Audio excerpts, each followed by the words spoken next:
Last ಬೆಂಚಿನ party ನಮ್ಮದು, ನಮ್ದೇ ಹಾವಳಿ ಯಾರ್ನೇನ್ ಕೇಳದು. ಕುರ್ಚಿ ಹಾಕಿರೋ ಸ್ಟೇಜು ಸೆಂಟ್ರಿಗೆ, ಶಿಳ್ಳೆ ಹೊಡೆಯಿರೋ ಇವರ ಎಂಟ್ರಿಗೆ.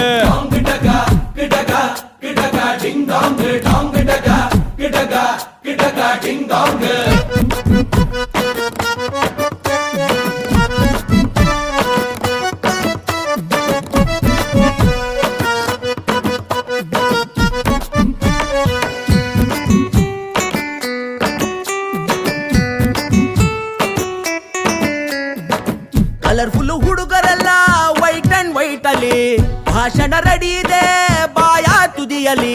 ರೆಂಟಿಗೆ ತಂದ ಶಾಮಿಯಾನ ಒಳಗೆ